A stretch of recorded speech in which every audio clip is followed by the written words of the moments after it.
Hi hello வணக்கம் மக்களே. இன்றைக்கி நம்ம ரிவ்யூ சேனலில் வா வாத்தியார் படத்தோட ரிவ்யூ தான் பார்க்க போகிறோம். படத்தோட ரிவ்யூவை பார்க்க முன்னாடி ஆஸ் யூஷுவல் படத்தோட ஒன்லைன் ஸ்டோரி மட்டும் லைட்டாக டேஸ்ட் பண்ணிடுறேன்.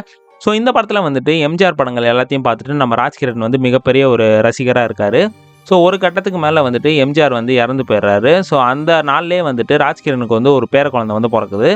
ஸோ நம்ம எம்ஜிஆரோட மறுரூபமாக வந்து நம்ம பேர குழந்தை வந்து பிறந்திருக்கு அப்படின்ற ஒரு எண்ணத்தோட வந்து நம்ம ராஜ்கிரண் இருக்கார். ராஜ்கிரண் வந்துட்டு எம்ஜிஆரோட ஐடியாலஜி எல்லாத்தையும் வந்துட்டு அவரோட பேர குழந்தை, அதாவது நம்ம கார்த்தி சாருக்கு வந்துட்டு எல்லாத்தையும் இம்ப்ளிமெண்ட் பண்ணி ஒரு நல்ல மனுஷனாக வந்து எம்ஜிஆர் கணக்காக வந்து நம்ம வளர்க்கணும் அப்படின்ற மாதிரி ராஜ்கிரண் வந்து யோசிக்கிறாரு. ஒரு கட்டத்துக்கு மேலே அந்த குழந்தை வந்து ஒரு பெரிய மனுஷனாக ஆகும்போது நம்பியார் வேலைகள் பண்ணால் தான் வந்துட்டு நம்ம இந்த சொசைட்டியில் முன்னேற முடியும் அப்படின்ற மாதிரி நம்ம கார்த்தி சார் யோசிக்கிறாரு. ஸோ ராஜ்கிரனோட ஐடியாலஜி ஜெயிச்சுதா இல்லை கார்த்தியோட ஐடியாலஜி ஜெயிச்சுதா, நல்ல எண்ணமா கெட்ட எண்ணமா அப்படின்ற மாதிரி இந்த படத்தில் வந்துட்டு ரெண்டு விஷயமா வந்துட்டு இந்த படம் வந்து டைவர்ட் ஆகுது. ஸோ இதில் என்னென்ன ஆச்சு, கார்த்தி சார் வந்துட்டு அவரோட ஐடியாலஜி ஜெயிச்சாரா, ராஜ்கிரனுக்கு எம்ஜிஆர் கணக்காக கார்த்தியை வந்து வளர்க்க முடிஞ்சுதா அப்படின்றது தான் அந்த படத்தோட மீதி கதை அப்படின்னு சொல்லலாம். இந்த படத்தில் வந்து பாசிட்டிவ் நெகட்டிவ் ரெண்டுமே இருக்குது. ஃபர்ஸ்ட் ஆஃப் ஆல் நான் பாசிட்டிவ்லேருந்தே போயிடுறேன். Santhosh Narayanan first positive. ஏன்னு கேட்டிங்கன்னா மியூசிக் வந்துட்டு இந்த படத்தில் வந்துட்டு சரியான ரோல் ப்ளே பண்ணியிருக்கு அப்படின்னு சொல்லலாம். இந்த படத்தில் வந்து பிஜிஎம்மாக இருந்தாலும் சரி, சாங்ஸாக இருந்தாலும் சரி, சனா வந்துட்டு பூந்து விளையாடிருக்காரு. எம்ஜிஆருக்கு எப்படிலாம் சாங்ஸ் போட்டிருக்கணுமோ ரெட்ரோ சாங்ஸ் மாதிரி சூப்பராக வந்துட்டு இந்த காலத்துக்கு ஏற்ற மாதிரி சனா வந்து மியூசிக்ஸ் போட்டிருக்காரு. உயிர் பத்திக்காம வந்துட்டு என்னோடய ஃபேவரெட்டு. இந்த படத்தில் வந்துட்டு சூப்பராக வந்துட்டு அந்த சாங் வந்துட்டு இப்போ தேட்டரில் வந்து செம்மையாகவே போச்சு, எல்லாருமே வந்து ரசித்தாங்க. அதே மாதிரி வந்து நான் ஆடினிட்டால் அந்த மாதிரி வந்து சில ஓல்டு ட்ராக்ஸ் எல்லாம் ரெட்ரோ ஸ்டைலில் வந்து சனா வந்துட்டு சூப்பராக போட்டிருக்காரு.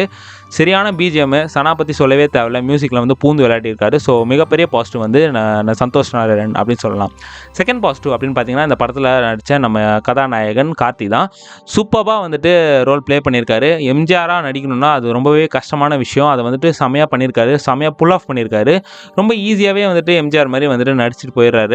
டக்குன்னு ஒரு சீன்ஸ் எல்லாம் இருக்குது, அதெல்லாம் வந்துட்டு மாற்றி நடிக்கிற விஷயம்லாம் இருக்குது அந்நியன் மாதிரி.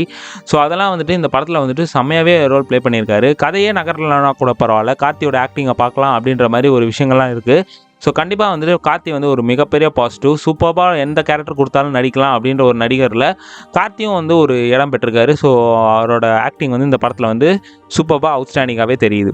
தேர்ட் பாசிட்டிவ் அப்படின்னு பார்த்தீங்கன்னா இந்த படத்தோட மேக்கிங் தான் சூப்பராக இருக்குது. ஸ்டோரி எங்கேயுமே நகரலானாலும் மேக்கிங்லேயே வந்துட்டு நம்மளை கலர்ஃபுல்லாக வந்துட்டு நம்மளை கண்ணை வந்து கவர்ற மாதிரி நிறைய விஷயங்கள் பண்ணியிருக்காங்க. ஆர்ட் ஒர்க் எல்லாத்தையும் நான் பற்றி சொல்லி ஆகணும். சூப்பராக வந்து இந்த படத்தில் வந்து எடுத்திருக்காங்க. நிறைய வந்துட்டு ரெட்ரோ ஸ்டைலில் வந்துட்டு சாங்ஸ்லையாக இருக்கட்டும், அதுவும் இல்லாமல் வந்துட்டு நிறைய விஷயங்கள் வந்து இந்த 90s காலத்தில் என்னெல்லாம் விஷயங்கள்லாம் இருக்குமோ அதெல்லாம் வந்துட்டு நமக்கு திருப்பியும் வந்துட்டு விண்டேஜ் பீரியடுக்கே போயிட்டு வந்த மாதிரி இருக்குது. ஸோ மேக்கிங்காக வந்து இந்த படத்தில் வந்து சூப்பராக பண்ணியிருக்காங்க அப்படின்னு சொல்லிங்க. ஸோ மிகப்பெரிய பாசிட்டிவ் எல்லாமே வந்துட்டு ஃபஸ்ட் ஹாஃபில் இருக்குது. எல்லாமே வந்துட்டு ஃப்ரெஷ்ஷாகவும் இருக்குது, சூப்பராகவும் இருக்குது. அடுத்தடுத்து என்ன போகுன்ற மாதிரி நமக்கு வந்து எங்கேஜிங்காக வந்து இந்த படத்தோட ஃபஸ்ட் ஹாஃப் வந்து எடுத்துகிட்டு போயிருக்காங்க. ஸோ ஃபஸ்ட் ஹாஃப் வந்து இந்த படத்தில் வந்துட்டு சூப்பராக இருக்குது. காஸ்டியூம் டிசைனிங் எக்ஸ்பெஷலாக சொல்லியே ஆகணும். அந்த பாட்டில் வந்துட்டு கார்த்தி சார் போட்டிருக்க ட்ரெஸ்ஸாக இருக்கட்டும், கீர்த்தி செட்டி போட்டிருக்க ட்ரெஸ்ஸாக இருக்கட்டும், அதே மாதிரி வந்துட்டு நிறைய விஷயங்கள் வந்துட்டு காஸ்டியூமில் வந்துட்டு நிறைய சேஞ்சஸ் கொடுத்துருக்காங்க. எம்ஜிஆராக வரும்போது எம்ஜிஆர் என்னென்ன விஷயங்கள்லாம் போட்டிருப்பாரு, என்னென்ன விஷயங்கள்லாம் பண்ணியிருப்பாரு அப்படின்றது வந்து இந்த படத்தில் வந்து காஸ்டியூம் டிசைனிங் வந்து சூப்பராக பண்ணியிருக்காங்க.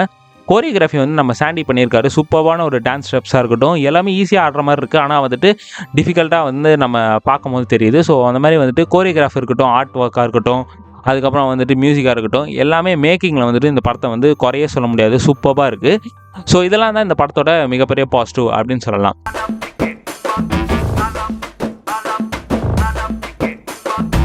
நெகட்டிவிட்டி என்னென்னு பார்த்தீங்கன்னா, நான் சொன்ன மாதிரி ஃபஸ்ட் ஆஃப் வந்துட்டு நமக்கு போகிறதே தெரில, ரொம்பவே ஃப்ரெஷ்ஷாகவும் இன்டர்வல் வரைக்கும் நமக்கு வந்து கிறிஸ்பாக ஈஸியாக வந்துட்டு டக்குன்னு முடிச்சிடுறாங்க. இந்த படத்தில் பிரச்சனையே செகண்ட் ஹாஃப் தான். எங்கே முடிக்கணும், எப்படி முடிக்கணும், கதை எப்படி போகுதுன்னே தெரிய மாட்டேங்குது. ஏன்னா வந்துட்டு எதையோ ஒன்று ஆரம்பிச்சிட்டோம், எப்படியா ஒன்று முடிக்கணும் அப்படின்ற மாதிரி வந்து நம்ம நலன் குமாரசாமி வந்துட்டு செகண்ட் ஹாஃபில் எடுத்துருப்பார் போல். அவரே வந்து அவருக்கு எடுத்துக்கிட்டாரு. ஏன்னா வந்துட்டு படம் வந்துட்டு நல்லா போயிட்டு இருக்கும்போது திடீர்னு வந்துட்டு ஒரு ஹேக்கிங் விஷயத்தை கொண்டு வருது. அப்புறம் ஸ்டெர்லைட் பிரச்சனைலாம் வந்துட்டு எப்போயோ வந்த பிரச்சனை, அதே வந்துட்டு இங்கே வந்து மில்க் பண்ணிகிட்ருக்காங்க. அதெல்லாம் வந்துட்டு நல்லாவே இல்லை. ஸோ செகண்ட் ஹாஃப் தான் இந்த படத்தோட பிரச்சனை. இந்த படத்தோட மிகப்பெரிய பிரச்சனை என்னென்னு பார்த்தீங்கன்னா, இந்த படத்தில் வந்து எம்ஜிஆர் வந்து கலந்தது தான். நீ என்னடா கோரே வந்துட்டு நீ வந்து தப்பு அப்படின்னு சொல்கிற, எம்ஜிஆர் வந்ததுனால தானே படம் வந்து புது கான்செப்டாக இருக்குது அப்படின்ற மாதிரி சொல்கிறாங்க. இந்த காலகட்டத்தில் வந்துட்டு நமக்கு வந்து ஜென்ரேஷனல் கேப் வந்து நிறையவே ஆகிடுச்சு. எம்ஜிஆர்லாம் வந்துட்டு கிட்டத்தட்ட ஒரு 25 வருஷம் முன்னாடி வந்து நடித்தவர். இப்போ சொல்கிற ஜென்சி பசங்களுக்கு இந்த படத்தை வந்து அருமை வந்து புரியாது. எம்ஜிஆரோட ஃபேன்ஸுக்கு இந்த படம் வந்துட்டு ரொம்பவே பிடிக்கும். ஆனால் இப்போ வந்துட்டு கொள்கைகள் எல்லாம் மாறிடுச்சு. கெட்டது தீமை செய்கிற எல்லா ஹீரோஸையும் தான் இப்போ வந்துட்டு போர்ட்ரே பண்ணி எல்லாருமே பிடிச்சிருக்கு. இப்போ போயிட்டு எம்ஜிஆர் மாதிரி இருக்கணும், எம்ஜிஆர் மாதிரி இருக்கணும் அப்படின்ற மாதிரிலாம் சொல்லிட்டு இருந்தாங்க. ஸோ ஃபஸ்ட்டு ஹாஃப்லேயே வந்துட்டு நிறைய விஷயங்கள் வந்து எம்ஜிஆரை பற்றி பெருமையாக சொல்லும்போது நிறைய பேர் சிரிச்சிட்டு இருந்தாங்க. நான் பார்த்த தேட்டர்லேயே வந்துட்டு நிறைய பேர் சிரிச்சிட்டு இருந்தாங்க. இதெல்லாம் எதுக்குடா நடக்கும் அப்படின்ற மாதிரி. ஃபார் எக்ஸாம்பிள் நான் வந்துட்டு ஒரு சீன் பார்த்தேன். இந்த லாட்ரி டிக்கெட் வந்து அந்த பேர பையன் வந்துட்டு ஜெயிச்சிருவான். ஆனால் வந்துட்டு ராஜ்கிரண் வந்து அதை வந்து கிழிச்சு போட்டுருவார், நேர்மையாக தான் நமக்கு காசு வரும்னு. அந்த சீனுக்கு வந்துட்டு எல்லாருமே விழுந்து சிரிக்கிறாங்க. ஒருத்தர் வந்து நேர்மையாக இருக்கணும் அப்படின்றத வந்துட்டு சிரிக்கும் போதே எனக்கு தெரிஞ்சு போச்சு இந்த படம் வந்துட்டு கண்டிப்பாக வெற்றி பெறாதுன்னு. ஏன்னா நமக்கு நிறைய விஷயங்கள் வந்துட்டு நம்ம வந்துட்டு நல்லா இருக்கணும் அப்படின்றதுக்காக என்ன வேணால் பண்ணலாம் அப்படின்ற மாதிரி ஐடியாஸோட நிறைய படங்கள் வந்து வந்திருக்கு. நெகட்டிவ் ரோல்ஸில் நடிக்கிற ஹீரோஸ்க்கு தான் நல்ல படங்கள் வந்து ஓடியே செஞ்சுருக்கு அப்படின்னு சொல்லலாம். ஸோ நெகட்டிவிட்டிஸ் வந்து நிறைய இடத்துல ஸ்ப்ரெட் ஆனதுனால நமக்கு வந்து இந்த படத்தை வந்துட்டு ஃபுல் அண்ட் ஃபுல்லாக நம்மளால் வந்துட்டு அதை கனெக்ட் பண்ணிக்கவே முடியல.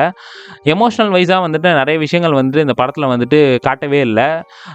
இந்த இந்த படத்தில் வந்துட்டு ஒரு ஸ்ட்ரைட்டான பயங்கரமான வில்லன்னு ஒன்றுமே இல்லை. இந்த எம்ஜிஆர் வந்துட்டு வராரு போகிறாரு, ஆனால் வில்லன் எவனே தெரில. சத்யராஜ் வராரு, ஆனால் சத்யராஜ் வந்துட்டு ஒரு பயங்கரமான வில்லன் மாதிரியே தெரில. வராரு போகிறாரு பேசுகிறாரு, அதில் வேறு அவருக்கு வேறு ஒரு பல்லு வேறு செட் பண்ணி வச்சுருக்காங்க. அது வேறு வந்து இரிட்டேட்டிங்காக இருக்குது. ஷில்பா மஞ்சுளா அந்த படத்தில் நடிச்சிருக்காங்க. அவங்களாம் எதுக்கு இருக்காங்கன்னே தெரில இந்த படத்தில். கீர்த்தி ஷெட்டிக்கு வந்துட்டு நல்ல ஒரு ரோல் தான், ஆனால் வந்துட்டு அவங்கள யூஸ் பண்ணவே இல்லை. 2 பாட்டுக்கு மட்டும் யூஸ் பண்ணி சரி சம்பளம் கொடுத்துட்டோமே அப்படின்ற மாதிரி ஆட வச்சுருக்காங்க. ஃபஸ்ட் ஹாஃபில் இருந்த ஃபன்னு காமெடி, நலன் குமாரசாமியோட அந்த குவாக்கியான அந்த காமெடி சீன்ஸ் எல்லாம் வந்துட்டு சூப்பராக ஒர்க் ஆயிருந்தது. அது அப்படியே ட்ராக்கியாக வந்துட்டு செகண்ட் ஹாஃபில் இருந்தது. செகண்ட் ஹாஃப்லலாம் எப்படா ஏஞ்சி வரணும் அப்படின்ற மாதிரி ஆயிடுச்சு. ஸோ இந்த படம் வந்துட்டு ஒரு ஒன் டைம் வாட்சபிள் தான். எம்ஜிஆரோட ஃபேன்ஸுக்கு வந்து இந்த படம் வந்துட்டு ரொம்பவே பிடிக்கும். ஸோ கண்டிப்பாக இந்த படத்தோட மேக்கிங்காகவே இந்த படத்தை வந்து பார்க்கலாம். கார்த்தியோட ஆக்டிங்காகவே இந்த படத்தை பார்க்கலாம். மற்றபடி இந்த படத்துக்கு நான் கொடுக்குற ரேட்டிங்ஸ் வந்து 5க்கு 2 ஸ்டார்ஸ் தான். ரொம்பவே வந்து எக்ஸ்பெக்ட் பண்ணி போகாதீங்க. ஒரு சிம்பிளான ஒரு ஆவரேஜான வாட்ச். ஸோ இன்னொரு வீடியோ சந்திக்கிறவருக்கு F&YS வரட்டா. என்னடா பண்ணீங்க?